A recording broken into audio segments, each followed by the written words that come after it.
Dear students, मैं doctor Mahavir Singh Yadav आज आप लोगों को diffraction due to a rectangular slit अर्थात आयताकार रेखा छिद्र द्वारा विवर्तन इस विषय पर अपना व्याख्यान देने वाला हूं। तो मैं इस व्याख्यान को शुरू करूं। सबसे पहले आप लोगों के सामने मैं ये फिगर रखता हूं। यहाँ ये जो फिगर है इसमें माना किसी एक वर्णीय प्रकाश स्रोत से आलोकित रेखा चित्र S द्वारा उत्पन्न एक बेलनाकार तरंगाग्र W डैश आयताकार रेखा छिद्र या द्वारक AB पर आपतित होता है। इस आयताकार रेखा छिद्र S विवर्तक रेखा छिद्र AB तथा पर्दा तीनों परस्पर समानांतर तथा कागज के तल के लंबवत स्थित हैं। प्रकाश के रैखिक संचरण के अनुसार पर्दे के GF क्षेत्र में प्रकाश की तीव्रता एक समान अपेक्षित है तथा G से ऊपर तथा F से नीचे प्रकाश नहीं पहुंचने के कारण छाया दिखाई देनी चाहिए। विवर्तन के कारण प्रकाश तीव्रता का वितरण GF प्रभाग में असमान होता है तथा साथ ही G व F परिसीमा पर प्रदीप्त तथा अदीप्त फ्रिंजें भी दिखाई देती हैं। यह विवर्तन प्रतिरूप आयताकार रेखा छिद्र की चौड़ाई पर निर्भर करता है।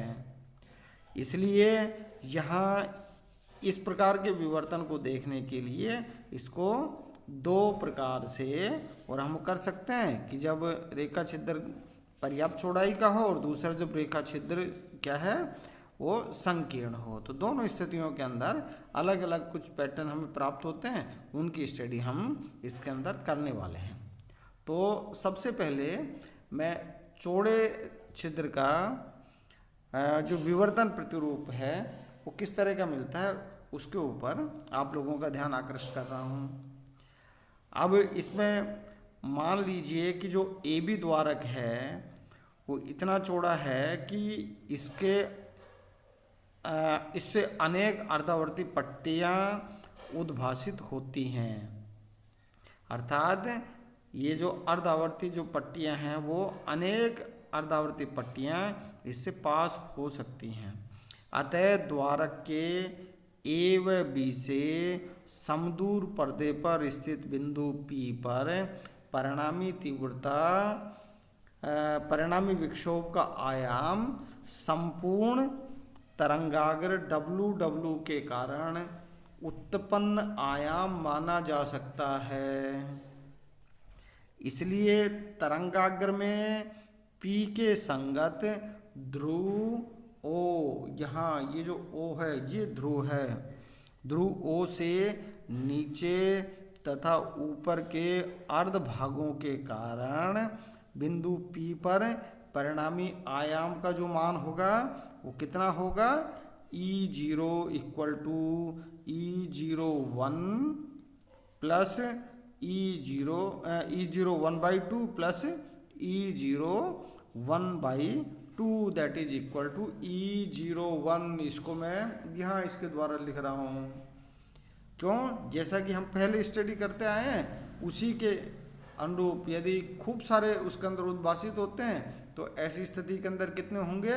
जो प्रथम अर्धावर्ती कटिबंध होता है पट्टी होती है उसका जो आयाम होता है उसके आधे आयाम के बराबर उसका परिणामी आयाम मिलता है। तो दोनों नीचे वाले भाग और ऊपर वाले भाग के कारण से जो कुल आयाम का मान कितना मिलता है E01 मिलता है।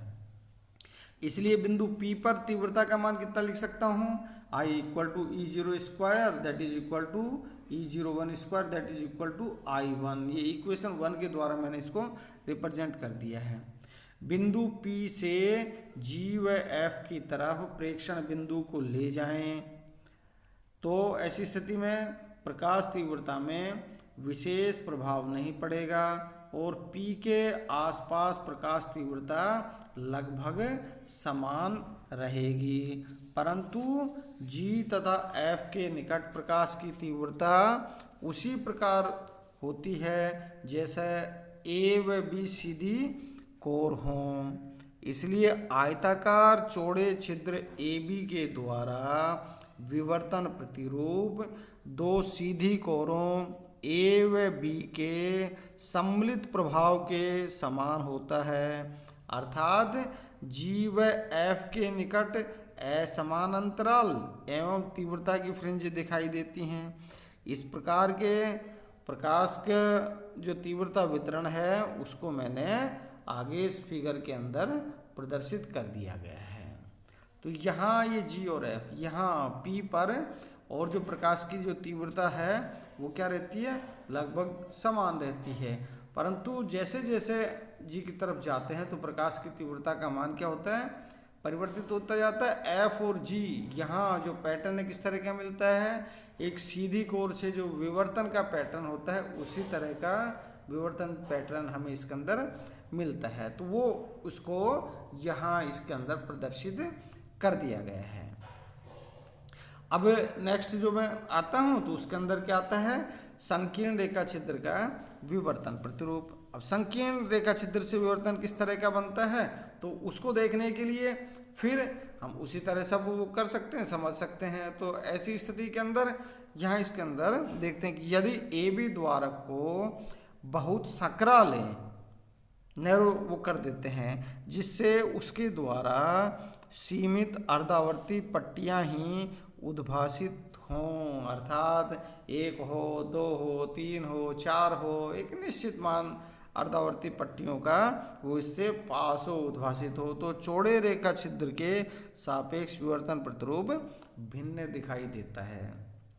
अब क्या करते हैं कि पर्दे पर स्थित केंद्रीय बिंदु P के संगत ध्रुव O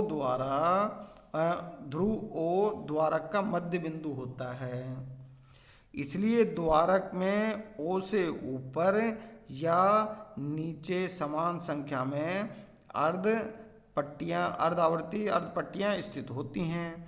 यदि द्वारक को छिद्र इतना सकरा है कि इसमें केवल एक पट्टी खुली रहती है तो P पर आयाम का जो मान होगा कुल कितना होगा, E0 equal to E01 plus E01 अर्थात कितना होगा 2E02 हो जाता है।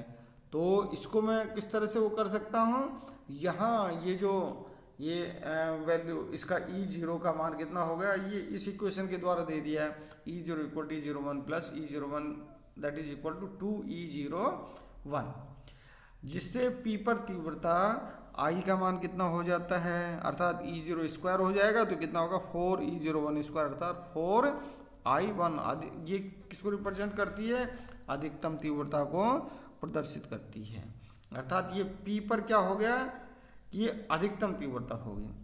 यदि छिद्र की चौड़ाई इतनी कर दें ताकि उसमें से दो अर्धावर्ती पट्टियाँ खुली रहें तो P पर कुल आयाम का मान कितना हो जाता है। ऐसी स्थिति के अंदर यहाँ ये इसके अंदर ये देगा E equal to E01 minus E02 plus E01 minus E02, आधा नीचे वाले प्रभाग से आधा ऊपर वाले प्रभाग से, तो इसका मान कितना हो गया 2E01 माइनस E02 और that is approximately equal to 0, अर्थात वहाँ पे जो प्रकाश की जो तीव्रता है लगभग शून्य या क्या मिलती है, न्यूनतम तीव्रता वहाँ देखने के अंदर मिलती है, जिसको इक्वेशन 3 के द्वारा यह इसको लिख दिया जाता है।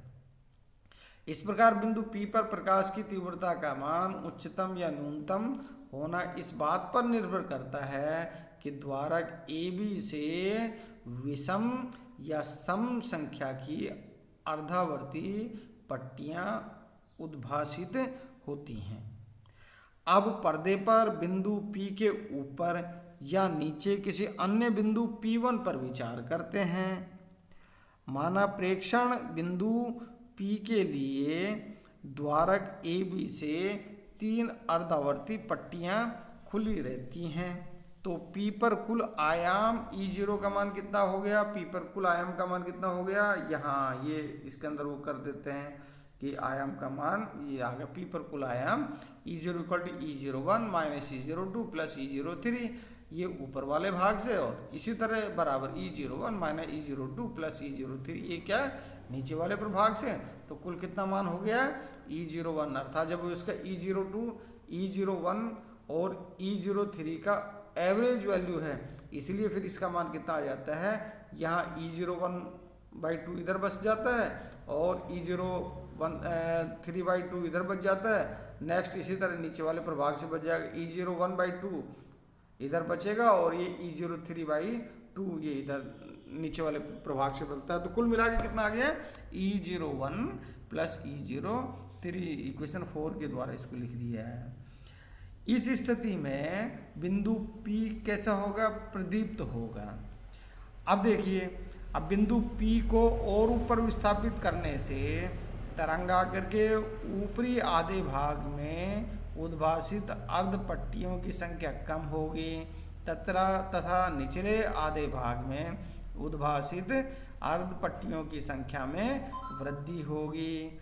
माना P1 पर यह संख्या क्रमशः 2 तथा 4 है, अर्थात P1 पर कुल आयाम का मान कितना हो जाता है, अर्थात ऊपर वाले प्रभाग से कितने हैं, 2 अर्धावर्ती कटिबंध अर्धावर्ती पट्टियां वो होती हैं, पास होती हैं, तो इससे कितना हो गया E01 माइनस E02 आयाम का मान ये हो गया। नीचे वाले से प्रभाग से कितने 4 अर्धावर्ती पट्टियां उद्भासित होती हैं, तो उससे कितना हो गया E01 minus E02 plus E03 minus E04।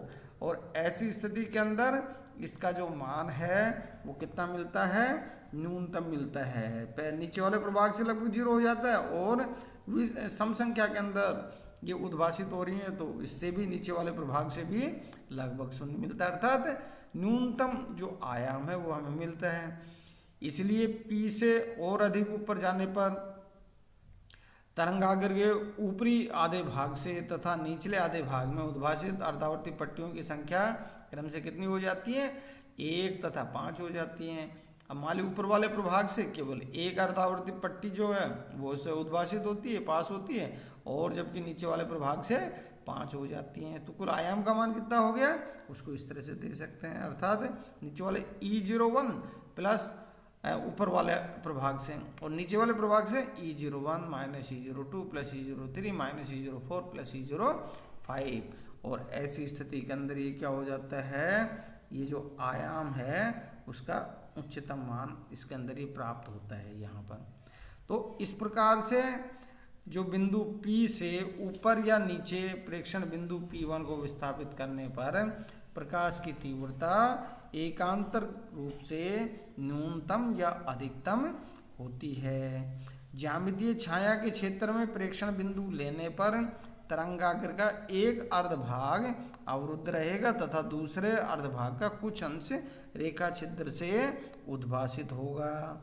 प्रेक्षण बिंदु पर परिणामी तीव्रता रेखा छिद्र द्वारा उद्भासित अर्धावर्ती अर्ध पट्टियों की संख्या पर निर्भर होगी। यह संख्या विषम होने पर प्रेक्षण बिंदु पर तीव्रता उच्चिष्ट प्राप्त होगी। वह संख्या सम होने पर तीव्रता का मान निम्नलिखित प्राप्त होगा। इस प्रकार ज्यामितीय छाया के सीमांत प्रभाग में फ्रिंज प्रारूप दिखाई देगा। प्रेक्षण बिंदु छाया के अंदर विस्थापित करने पर उच्चिष्टों की तीव्रता कम होती जाएगी, और यदि बिंदु ज्यामितीय छाया के यथेष्ट अंदर होगा तो परिणामी तीव्रता नगण्य रहेगी और फ्रिंज प्रारूप दिखाई नहीं देगा। पर्दे पर इस प्रकार के प्रकाश तीव्रता वितरण को इस फिगर 20 के अंदर मैंने इसके अंदर दिखाया है, जहाँ ये उसके विवर्तन जो पैटर्न है उसको प्रदर्शित करता है। आज के लिए इतना ही, बहुत बहुत धन्यवाद।